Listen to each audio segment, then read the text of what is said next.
And so we're almost self-sufficient.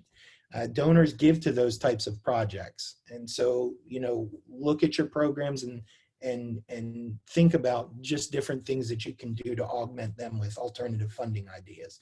And then the key thing is, what about your messaging? And this is more of a strategic, now we're getting into the strategic side of things, but your messaging is critical. And that's really kind of where I want to hang for the remainder of my time, is because I can only pick one thing, and communication is critical. Aristotle said the soul never thinks without an image, right? And so how do you stir people's souls? You storytell, you use vlogs, you use video. Rather than telling people what you do, get people that have been impacted by your service and get them captured, get them to tell the story and to paint the picture that'll stir the soul. That's how people, will really give. So let's camp out in the communication, because this can be hopefully very helpful to you and something you can do right away. Think about your communication. Every single medium that you employ right now, think through, who is your audience? Is your messaging different for different audiences and within different mediums? So if I'm talking to a major donor, or I'm talking to a board member, or I'm talking with a potential donor or longtime donors, is my messaging all the same? If it is, you need to start to think about changing that. You need to also start to think about who is delivering that messaging. If one person is delivering all the messaging and the messaging is consistent, I can tell you that's problematic. That will not have the impact that very carefully thought through communications will have. If Michelle and I are going to go see a business owner together, and we make a determination of who's going to take the lead and who's going to determine who is going to give what messaging. That's a strategy, and it's effective. She can't be the only one talking, and I can't be the only one talking if we're both in the room. But her messaging and my messaging has to be different, in the sense that sometimes it's going to be more impactful coming from me, and sometimes it will be more impactful coming from her. And so think through those types of things. Who's your audience, and who's going to talk to them? Another thing is, think through your current donors and your current staff and the people that support you, who are your best supporters, okay? How can they get into your communication plan? How can you change your communication plan where they're going out and communicating for you, okay? And how do you move those groups? How do you move maybe people that are donors but silent into communicators, and that will drive your messaging as well? Again, I'm not giving you the procedural knowledge in all this. I'm just giving you ideas to think through. But that's what Michelle and I and Logan are here for, is to help you after these webinars. We can come in and we can help and have conversations and go much deeper. But think about that. Who are your staunchest supporters? How can you get them involved in your communications plan? The other thing that you need to do with a good communications plan is think about your communications in the sense of appealing to emotion. I go back to that Aristotle quote, the soul can't really get stirred unless it sees an image. Is your communication appealing to emotion, or is it very fact-based? Like, a good example would be the industry I came from. Banking advertising is the most boring stuff in the world. It's just about, investment and return. There's not a lot of creativity. But go on to Apple's website and all of a sudden your emotions are getting stirred, because what Apple is doing is not telling you about the technology. It's telling you about what the technology can do, how it can improve your life, what it can do for the people around you. And so all of a sudden it takes you from this place of, well, okay, this is what an iPhone does, to this is what the potential of an iPhone is. That's how you have to think about your services. Don't just tell people what they do. Tell them the impact that you're going to make in the world. Tell them the change that you are trying to see and how you're going to get there. And then your timing. The last thing I'll touch on, and then I'll pass it over to Michelle, is when you have a communications plan, one of the things that I see that's always kind of a last thought is the timing of the communication. And it should really be up in the forefront of your communication planning. When are you going to deliver what message? So we talked about what messaging, who's going to deliver the messaging, to who, right? Who's going to deliver the messaging to which segments of your audience, but also when are you going to deliver those messages? One of the things that I truly cannot stand personally, and people are different. That's the other thing you have to know. People are different. You're not going to please everybody. But I don't like when I get an email from the same people every single day. I can't take daily emails. Once a week, fine. Touch me, keep me top. It'll keep top of mind. But every day, I'm gonna block you. And so, really, you know, the timing of it is critical. Also, the timing of which medium you're using. So maybe sometimes you're using a video. Maybe sometimes you're using a podcast. Maybe sometimes you're using an article. Maybe sometimes you're using print. Whatever you use to communicate, think about the timing and think about what it's intended for and when it will be the most impactful. And so, you know, these are, again, these are changes that, yeah, you can do them. You can start to think through these things and they seem simple enough. But, you know, as we talked about in the beginning, this is kind of, you know, a primer to a much deeper conversation. And in 15 minutes, I can't give you all that, you know, I want to give you. Michelle and I have some things in the pipeline that hopefully we will announce to you. Our timing of the communication we've considered. We're not ready to announce it yet. We have some things in the pipeline that hopefully we'll be able to deliver a little more lengthier and robust, you know, training or equipping in the future. But for now, Logan will share my email. Feel free to contact me. Feel free to set up a time where we can go deeper with this stuff. And like Michelle said, really anything in the organizational development and change management sector is kind of where my specialties is. It's what my graduate work was done in, and it's what I've done for 25 years. And so, you know, I have both knowledge bases when it comes to those things. And so beyond communication, whatever you feel that you might want to look at from an organizational development standpoint or a change management standpoint, please feel free to call me. And thank you all for your attendance and your attention today. I greatly appreciate it. All righty, everybody. Well, we've got about 5 or so minutes for questions for John. And I actually received a question from someone who's struggling with the group chat. Question is, John, what do you do to prepare for changing programs when there are so many unknowns out there? How do we find out if our current programs are still relevant? And how do we think about new programs that have been proposed?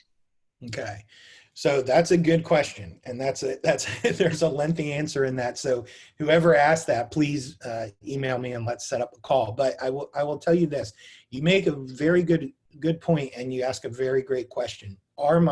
Is my program still relevant, or are the things I'm doing still relevant? That's where that qualitative analysis comes in. Are you really affecting the change that you want to see in those programs? Do you have qualitative evidence that those programs are working? We do have change assessment tools that kind of, you know, assess whether you're ready for change in the first place.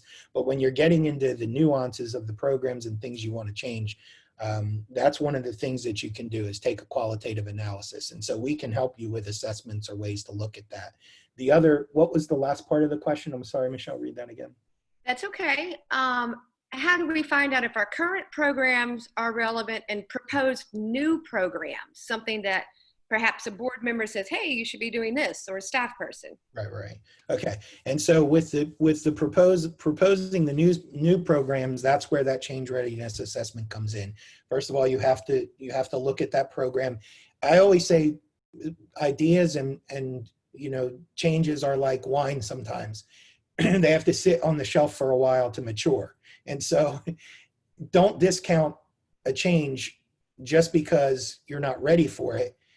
Because if you assess it and say, I would love to do this is a great idea, but I don't have the bandwidth, I don't have the staff, I don't have the resourcing, I don't have the money, whatever it is, doesn't mean that program can't be implemented. It doesn't mean a portion of that program can't be implemented. You have to think about, if a program is proposed and it's good, how can I get there okay, and start to do little things today to build up to that major change. And I'm assuming, you know, if you're talking about a change in program, that's a transformative change. That's a long, long process. So they're great, great questions, and I hope I did some justice to them. But I can, if we have a call or you want to go deeper with that, we can really, really unpack it. Great, thank you, John. Would you tell us a little bit more around the qualitative tools that you referenced a couple minutes ago? Okay, yeah. So qualitative analysis is, you know, quantitative, I'm sure everyone understands, it's just numbers. Qualitative analysis is, it can be ambiguous. It can be kind of hard to measure. But what qualitative analysis does is it looks at the quality of the program by defining measurements within that, with what the program's intended to do. And so if I have let's just stay on the food program because I've used it a couple times in this presentation. If my programs are designed to feed X amount of people per month, the quantitative result is easy. If I say I want to feed 1,000 people a month, I'm doing that. The qualitative result then says, what is that food doing for that person? Are the people that are coming through my programs camped there? Are they becoming dependent on the program? Or am I actually through feeding them, fostering community, building rapport, helping connect them to resources that they might need? Maybe they're homeless, or maybe they're just very poor right now and can't afford food. How am I also impacting their lives, right? And so if you're in the business of feeding people, obviously hunger should be at the top of your mind, and you know, or the eradication of hunger should be your ultimate long-term vision. How, and I'm not saying your nonprofit has to eradicate hunger, but Michelle and I talk about this all the time. How can you impact your segment and eradicate hunger from your segment? Do you understand? That would be a qualitative result. Is if you see, yes, I'm feeding 1,000 people a month, but I have 300 new people that I'm feeding every month, while 300 go on and they're not dependent on my programs anymore. That's a qualitative result. All righty, thank you for that explanation. Does anyone else have any questions you'd like to ask John? You can either ask it verbally or post it in the chat.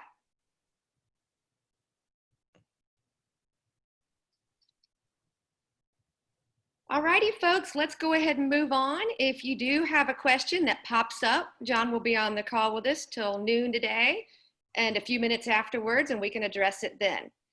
So the way that these webinars are set up is that our presenting pal gives us kind of like a big picture vision around the topic that we're studying today, that we're unpacking.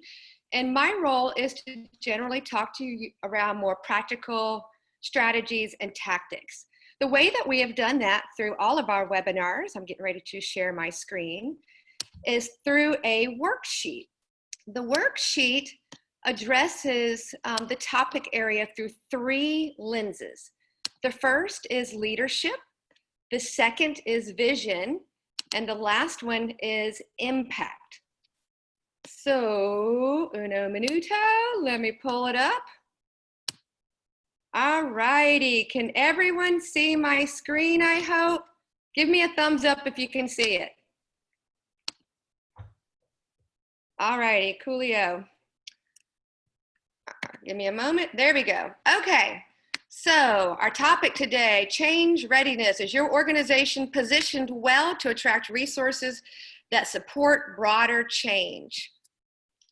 Raise your hand, everybody, if you want to see change occur.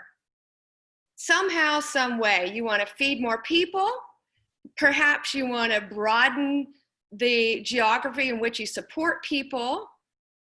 Perhaps you actually want to, say if you work in housing, maybe at some point you want to start exploring like food insecurity issues, things like that. So everybody raise your hand, let's see. All righty, so it looks like everyone that I can see on the call wants to change. Our next slide Who wants change? So most of us raised our hand. Otherwise, we probably wouldn't be doing what we're doing. But who wants to change? So this graphic really resonated with me because I know that all of us were visionaries. We're doing this work because we care about community. We're doing this work because we can actually personally or even organizationally envision a better world. But who actually wants to go through all of the hoops and jump over all of the big old fences and address the barriers to actually executing on change? And that's where we often hear crickets.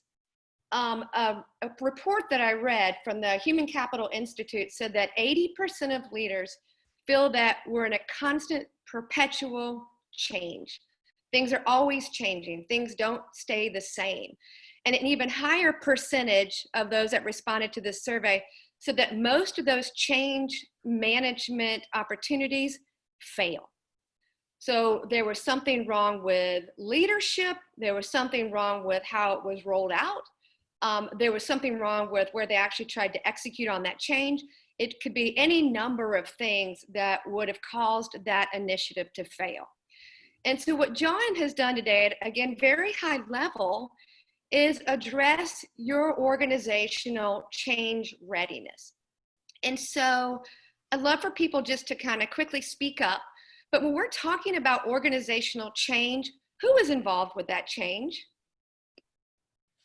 One is board members, right? Who else?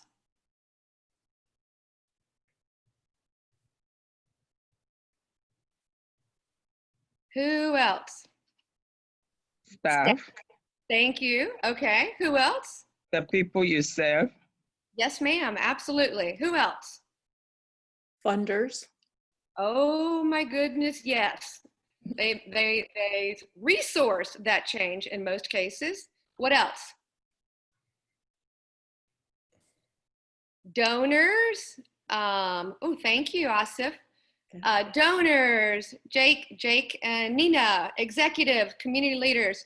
So all of the above. So the point is, this bottom half of this graphic, who wants to change? In order to actually realize the change that you want to see happen, you truly have to get everyone involved, no matter if they're internal to the organization. So those would be your board, your staff. If they're external to the organization, funders, donors. Partners can be sometimes internal and sometimes external. All right, so moving on. Just to point out, that is what Michelle just said is exactly what I discussed. The first step to that is communication and knowing who internally is going to communicate to what stakeholder group. What's the message to each stakeholder group? Because change has to be communicated first and foremost, and then it has to be repeated until you are exhausted about talking about it. Great. Thank you for jumping in and driving that point home. And folks, John will be jumping in throughout the presentation, and thank you very much for your expertise in doing that. So our first lens is around leadership. How can you be a confident leader? How can you take it to the next level and be that bold leader when you're addressing change readiness? So the first thing is being aware of the changes that need to happen.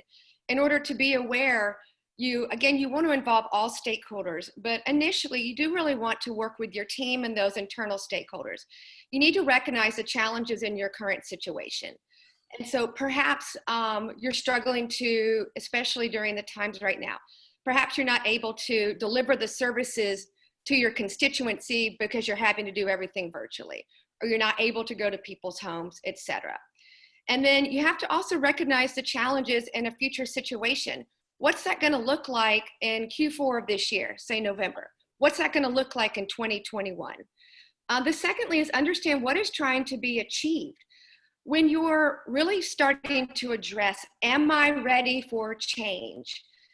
Everyone needs to make sure that they have even if it's just at the very tip in the beginning, but what you're trying to achieve with that change. Are you trying to serve more people?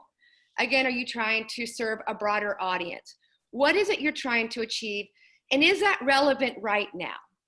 The next one is understanding their role in the future state. This is so important, and one of the reasons that often these, what do they say, greater than 80% of change management attempts fail is that people, no matter where they're at in the organization, staff, volunteer, board, whatever, they don't really understand their role. And so the reason I asked the question around those qualitative tools is that a qualitative tool is a great way to get people involved on the front end of anything you're trying to change, whether it's organizational change, systemic change, so a whole system change, even if it's capacity change, which might be staff, maybe rolling over a board of directors, whatever that might be.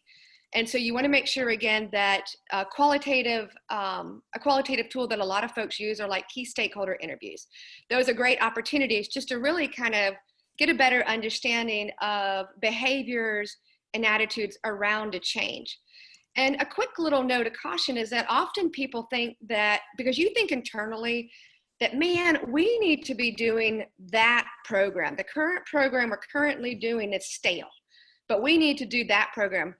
A lot of cases, well over 50% of the time, that's coming from you.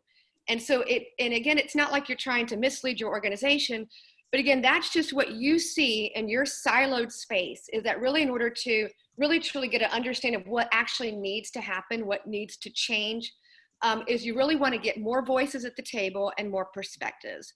And lastly, folks, when they're thinking about their role, is that do they have the necessary information and knowledge to do that role? And so all of us, I think, can agree that are on this Zoom call today is that when you've had major shifts in the past, if you're working for a nonprofit, if you work in for-profit, if you're a part of a community group, is sometimes folks will get put into a position that may not necessarily align with their skill set. And so I'll use myself as an example. I was part of a HOA once, and I was serving as a vice president function, but we really needed a treasurer. And so they shifted me over to be the treasurer. I am possibly the worst treasurer in the entire world because it's so detail-oriented. It required me to remember to send out invoices to people every month, to go into the banking and all that little stuff I hate doing. So that was not a good role for me. And I really didn't understand that everything that I had to do with that function when they said, hey, I was kind of voluntold to do it.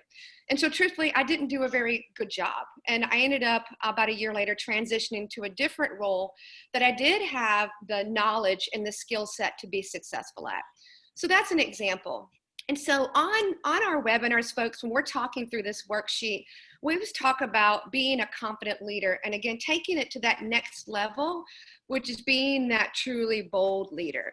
I'm gonna give you guys a very brief case study through all three of our different lenses about a entity that has done this well in the past. And then we'll pause and see if any of you guys have any examples that you'd like to share with us.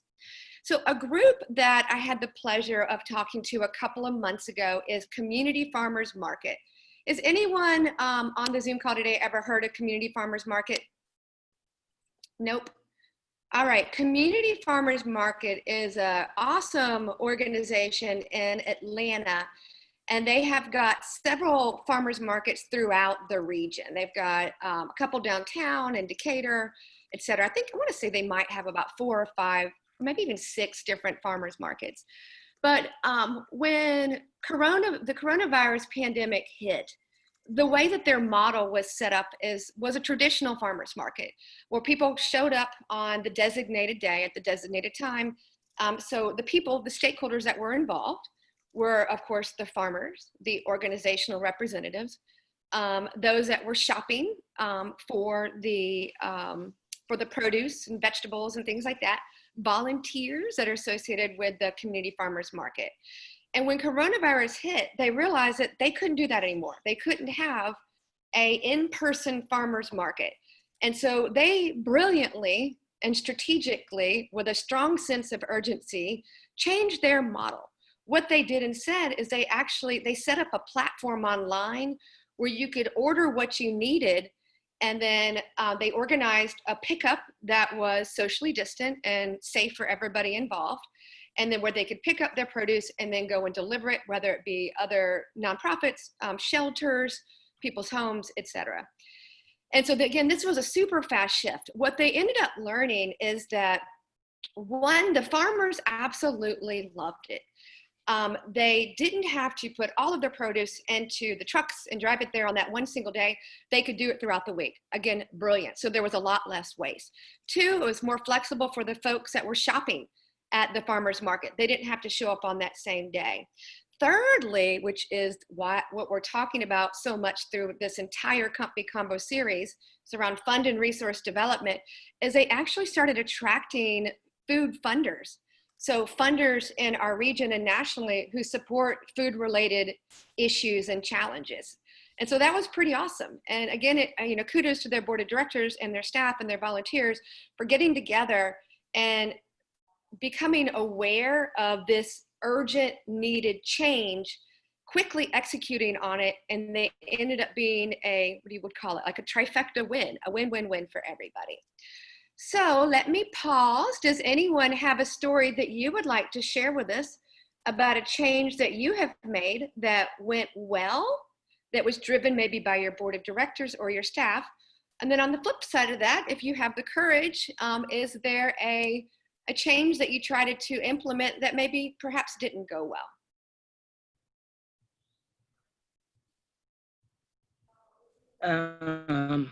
I want to share. Wonderful. Yes. And during the COVID, I mean, even though we have food pantry, but we've never served hot meals to the first responders and the hospital staffs and stuff like that.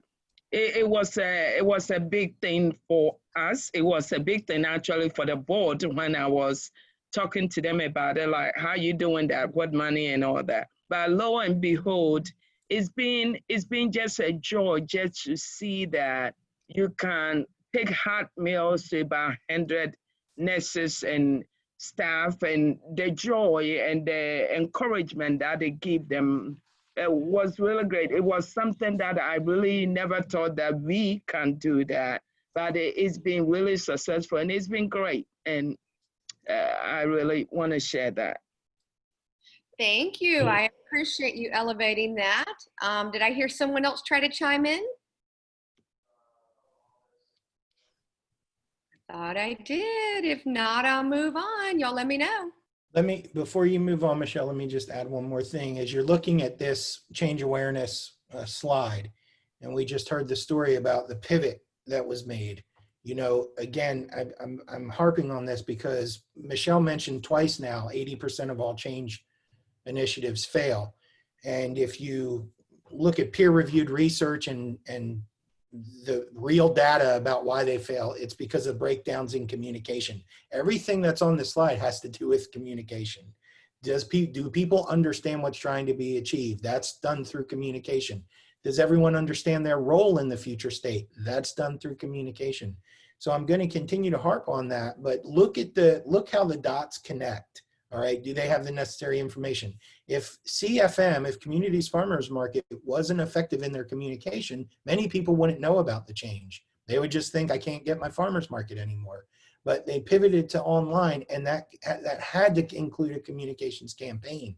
So as you're looking through this, and the other critical thing for you as leaders, communication is a two-way street, and it's a term that's widely used, and words have different meanings to different people. Communication's a two-way street, and it's not only verbal, it's your actions. So you have to be the change. As the leader, you have to model the behaviors that you want to see within that change. And so that's another critical component, and why oftentimes change initiatives fail.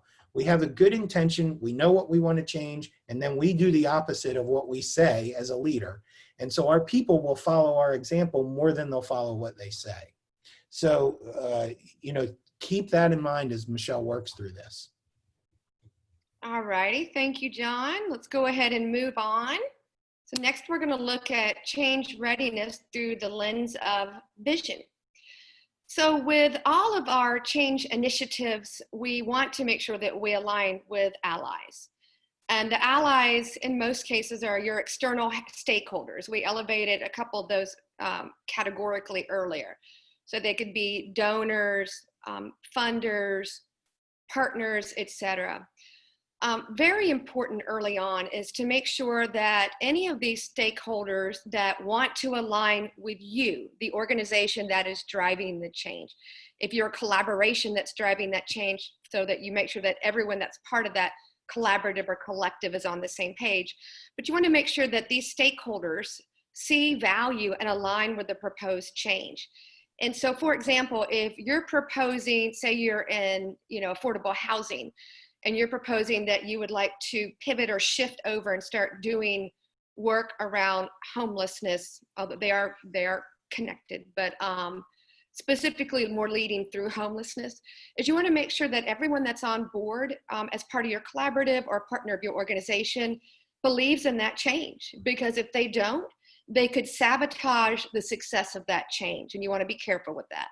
Secondly is have the opportunity to provide input, opinions, and feedback.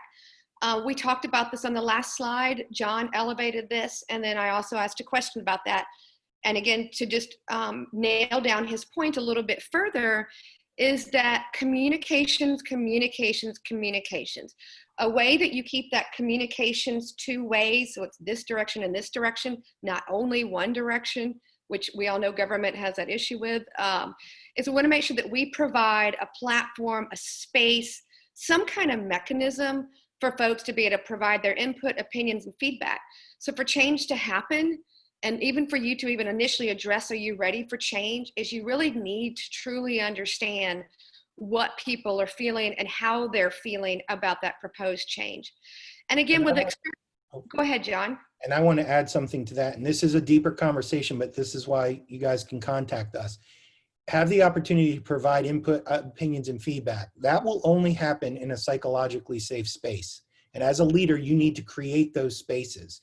And that's a conversation we can have, but we don't have the time now. But that is a critical component of a successful change program. When you are getting feedback, it has to be done in a psychologically safe space. And Michelle mentioned one more thing real quick. Michelle mentioned about if people aren't aligned with the proposed change, they can do things to sabotage. You have to also remember that sabotaging change can be passive or overt. So a lot of the times we will see people agree and say, yeah, I'm on board, but they'll just wait for the opportunity to derail it behind the scenes. Other people will just tell you, honestly, I'm so against this and I'm not going to align with it. That's better. and all change contains conflict, but if you know how to manage conflict, you can turn it into an ally, a strong ally.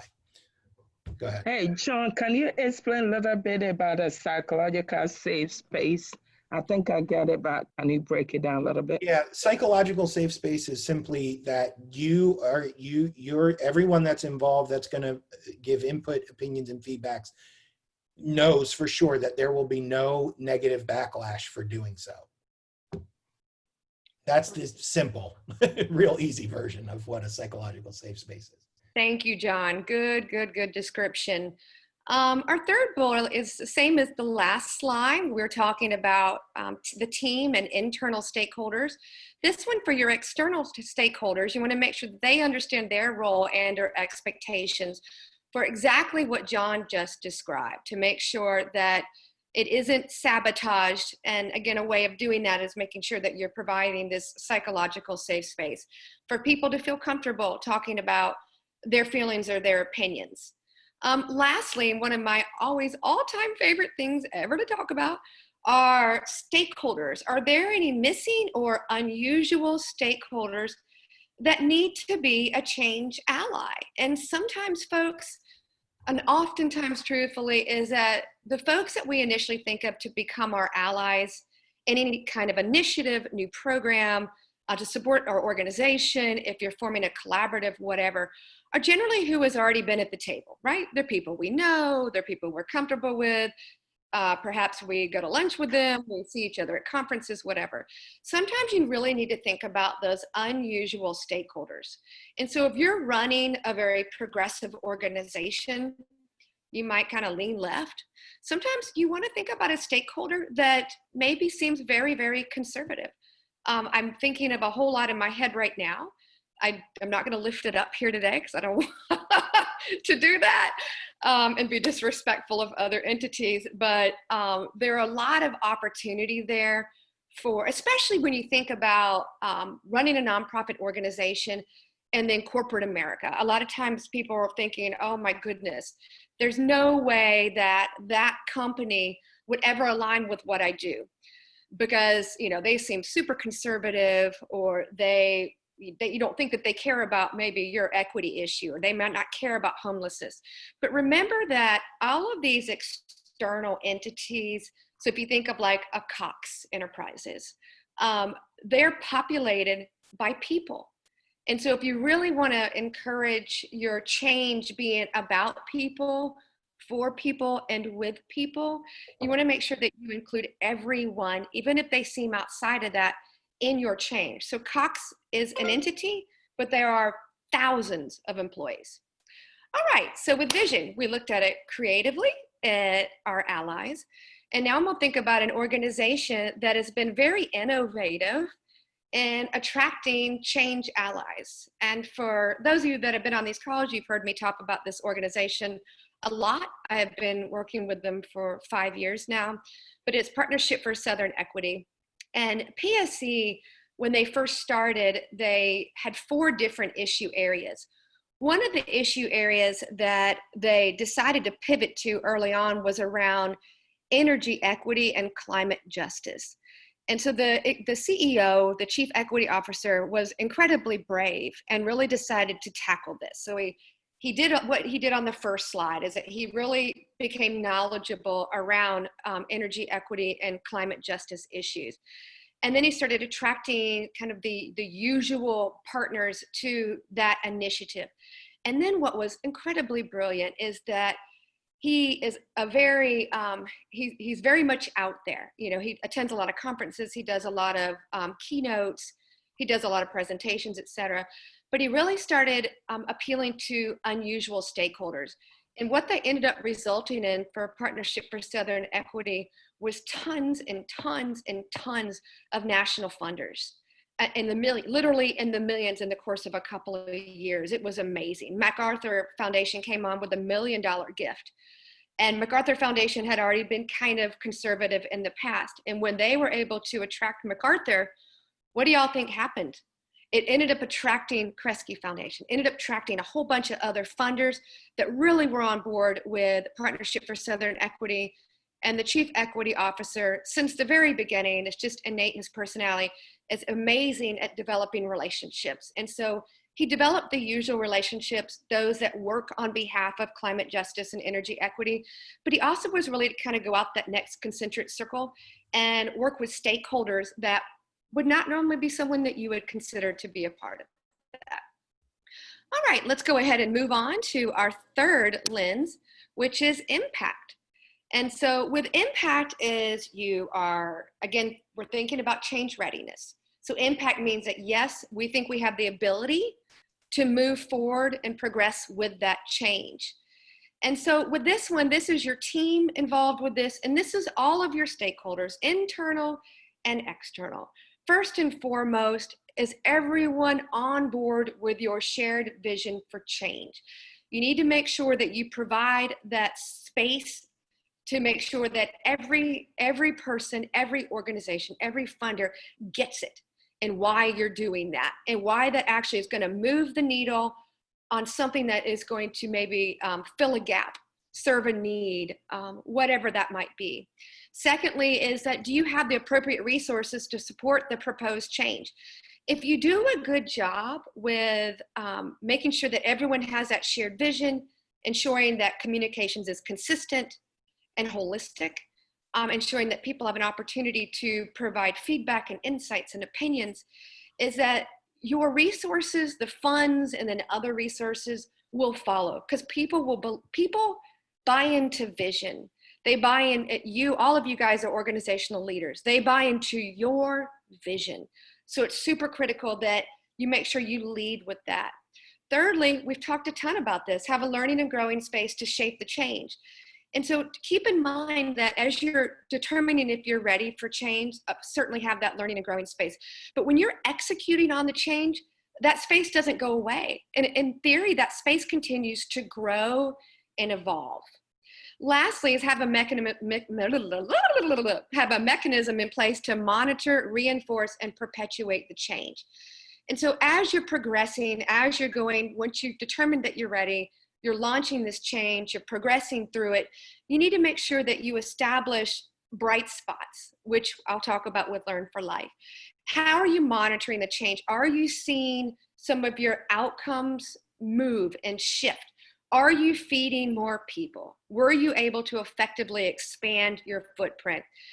And then another thing is with change management is that you always want to reinforce why this is happening, why you're doing it, why everyone else is on board with this change.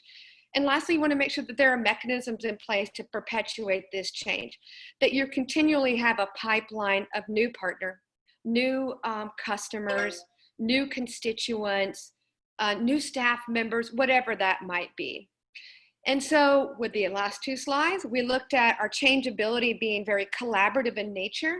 And next, we're going to take that up to being transformative. Yes, ma'am.